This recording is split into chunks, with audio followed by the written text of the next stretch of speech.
이번 시간에는 가부개혁에 대해서 알아보도록 하겠습니다. 가부개혁은 각 내용이 몇 차례 실시되었는지가 중요하기 때문에 잘 봐주세요. 제1차 가부개혁부터 보겠습니다. 제1차 가부개혁의 배경 볼게요. 조선 정부가 교정청을 설치했대요. 이 교정청을 왜 설치했을까 하고 보면 뭐 때문이다? 동학농민운동 때문이다. 동학농민운동 1차가 끝난 다음에 이제 정부가 이 동학농민군들의 요구를 수용하기 위해서 교정청을 설치했다고 했죠. 그 내용을 보면서 그게 배경임을 알 수 있습니다. 이 교정청을 설치를 했는데 그러고 나서 어떻게 해요? 일본한테 너네 가라, 청나라한테 너네 가라 이렇게 하잖아요. 근데 그 일본군이 경복궁을 결국 점령하게 이릅니다. 그리고서는 김홍식 내각을 수립하고요. 그리고 무엇을 설치하느냐?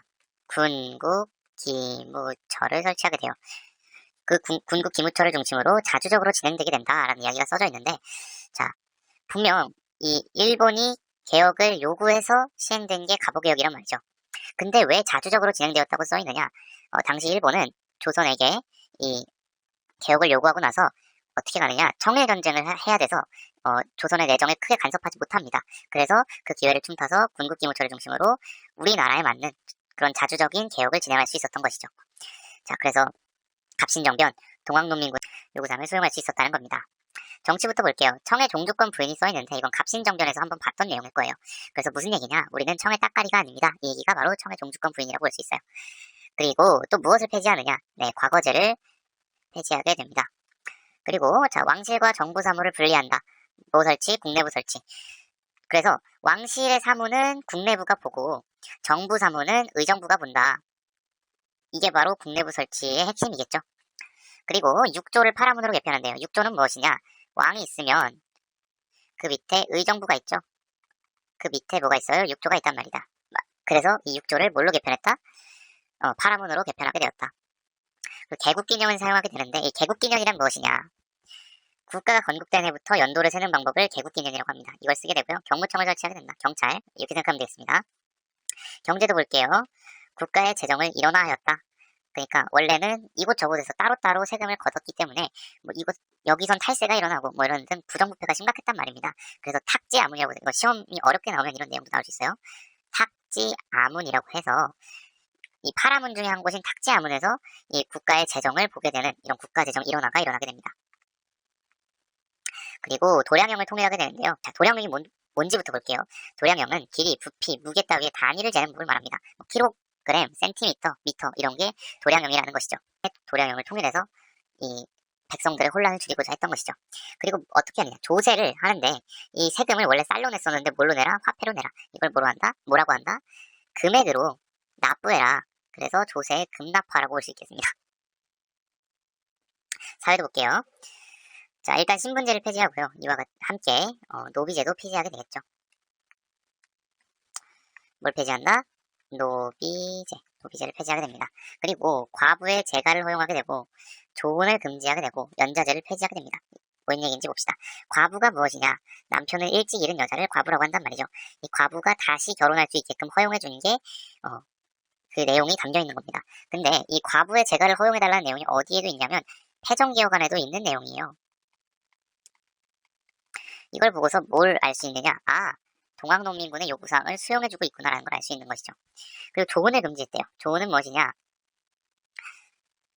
너무 빨리 결혼하는 거예요. 막 11살, 12살에 결혼을 해버려. 이런 걸 금지시켰다. 이렇게 볼 수 있겠고, 또 연자제를 폐지하게 돼요. 연자제는 무엇이냐? 만약에 철수가 죄를 저질렀어요. 그러면 벌을 누가 받느냐? 철수도 받고, 철수 주니어도 받고, 철수 주니어의 주니어까지 받게 되는 이게 연자제인데 이거를 폐지하게 됐다는 것이죠. 넘어가겠습니다. 제2차 가부개혁을 보겠습니다. 자, 제2차 가부개혁은 어떠한 배경에서 일어나게 되느냐? 제2차 가부개혁은 청일전쟁에서 거의 다 이겨가는 일본이 개혁에 직접적으로 간섭하게 됩니다. 그래서 개혁하라고 해놓고 나서 지금 다시 직접적으로 간섭하러 왔는데 뭐하고 있어? 군국기무처가 지들 맘대로 개혁을 진행하고 있죠. 그래서 그 군국기무처를 폐지하게 되고 박용효를 세워서 개혁을 주도하게 시킵니다. 그리고 홍범 14조를 반포하게 되는데 이 홍범 14조는 누가 반포하냐? 고종이 반포해요. 근데 이거를 요구를 받아서 한 거죠. 이 홍범 14조를 반포하게 됩니다. 홍범 14조는 국정개혁의 기본 강령이 되었다. 대충 헌법 같은 역할을 했다. 보겠습니다. 정치. 내각제를 시행했어요. 내각제는 의회에 의해 선출된 총리와 그것이 조직하는 내각이 행정을 담당하는 것, 이것을 내각제라고 해요. 그리고 지방제도를 8도에서 23도로 고칩니다. 자, 8도 뭐예요? 경기도, 전라도, 충청도 이런 걸 8도라고 하죠. 이걸 23도로 쪼갰다는 거예요. 그리고 파라문을 7부로 고쳤다네. 파라문 어디 나와 있어요? 네. 이 제1차 가보개혁에 6조를 파라문으로 개편했다는 내용이 있죠. 이 파라문을 다시 7부로 고친 겁니다. 그리고 또 뭘 설치하느냐? 재판소를 설치하게 돼요. 원래 조선에는 저기 그 마을의 수령, 지방행정체제에서 수령이 이 재판도 하고 행정적인 업무도 보고 군사적인 업무도 보는 그런 형태를 띠고 있었단 말이죠. 근데 재판소를 설치함으로써 사법권을 독립시키고 그로 인해 지방관의 권한을 축소시켰다라는 내용 볼 수 있겠습니다. 어렵지 않죠? 다음 교육입국조서를 반포합니다. 이거 중요해요. 교육입국조서를 반포하게 되면서 그로 인해서 한성사범학교, 그러니까 교사를 육성하는 학교, 그리고 소학교는 초등학교, 그리고 외국어학교 이런 거를 만들게 됩니다. 자, 이게 제2차 가보개혁의 내용이었습니다. 다음으로 제3차 가보개혁을 볼 건데요. 제3차 가보개혁은 연도가 지나서 을미년에 일어나게 돼요. 그래서 을미년에 일어난 개혁이다 해서 을미개혁이라고도 합니다. 배경 볼게요. 이제 청일전쟁에서 누가 승리합니까? 일본이 승리하게 되죠. 그러면서 무엇을 체결합니까? 시모노세키 조약을 체결하게 돼요. 시모노세키 조약 내용이 뭐예요? 뭐 배상금 얘기도 있지만 요동이랑 타이완 내놓으라는 거잖아요. 그래서 이 요동을 일본이 받게 되고 타이완도 받게 되고, 근데 러시아가 이거를 보고 프랑스와 독일을 내려와서 너네 요동 땅 중국한테 돌려줘 했던 게 삼국 간섭이란 말입니다. 그래서 이런 삼국 간섭이 일어나게 되니까 조선정부 명성황후랑 고종이 봤을 때 이 러시아의 힘이 막강하다는 것을 느낄 수 있었던 거예요. 그래서 이에 따라 칠러 정책을 펼치게 됩니다. 그러니까는 이 칠러 정책이 거슬리죠. 아무래도 일본은. 왜냐하면 조선에 대한 자신의 영향력이 약화되는 상태니까.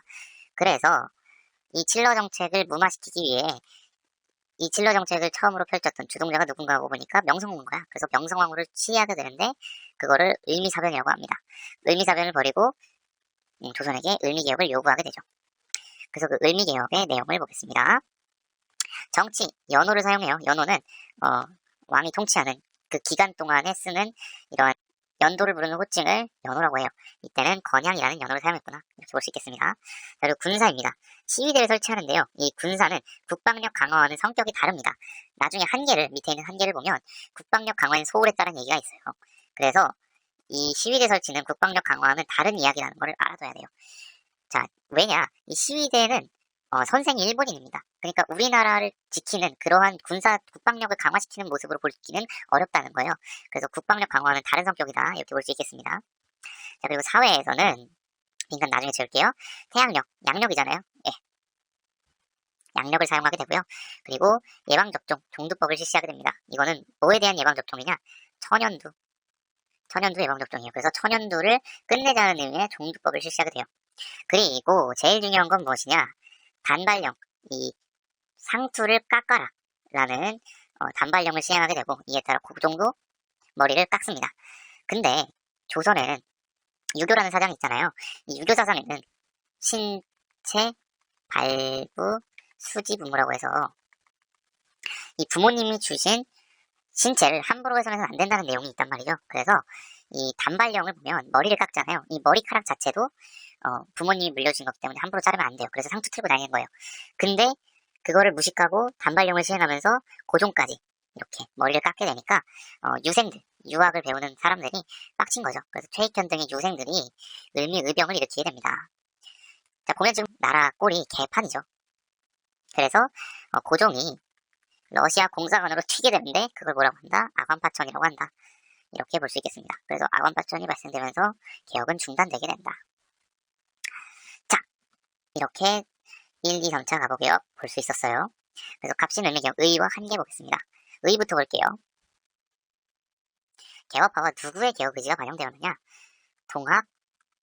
동학농민군의 개혁 의지가 반영되었다. 그래서 앞에서 봤을 때 어딨어? 과부제가 허용 이런 내용을 통해서 동학농민군의 요구사항을 수용하고 있구나 라는 얘기를 봤었잖아요. 똑같은 이야기로 개업화와 동학농민군의 개혁 의지가 반영되고 있다라는 걸 볼 수 있습니다. 개업화는 갑신정변 이야기도 했었죠. 그래서 갑신정변도 개업하지 않습니까? 그래서 이런 개업화와 동학농민군의 개혁 의지가 반영됐구나 이게 의의라고 볼 수 있어요. 그리고 한계 일본의 간섭하에 전개되었다. 그리고 국방력 강화, 상공업 진흥 하나 더 쓸게요. 토지 제도에는 소홀했다라고 볼 수 있겠습니다. 그래서 이 국방력, 상공업 진흥, 토지 제도를 이 부족한 부분을 보완하기 위해서 나중에 고종이 개혁을 실시하게 되는데 그 개혁 이름이 무엇인가 하니 광무개혁을 고종이 실시하게 된다. 이건 언제? 나중에. 그래서 이렇게 보시면 되겠습니다. 가부개혁 내용도 그렇게 어렵지 않죠. 하지만 아까도 말씀드렸다시피 개혁 내용이 몇 차례 실시되는지가 굉장히 중요하기 때문에 여러 번 생각해 보면서 이 부분들 어느 정도 외워주는 게 좋겠습니다. 그리고 만약에 이 글씨체가 너무 개판이다, 뭘 하나도 모르겠다 하시면 밑으로 내려가시면 깔끔하게 정리가 되어 있으니 이걸 보시면서 한번 빈칸 채워보시면 좋겠습니다. 가부개혁 기억해 두시고 다음에는 독립협회에 대해서 볼 거고요. 대한제국이 선포되게 되는 그 시점까지 한번 살펴볼 수 있게 될 것입니다. 수고하셨습니다.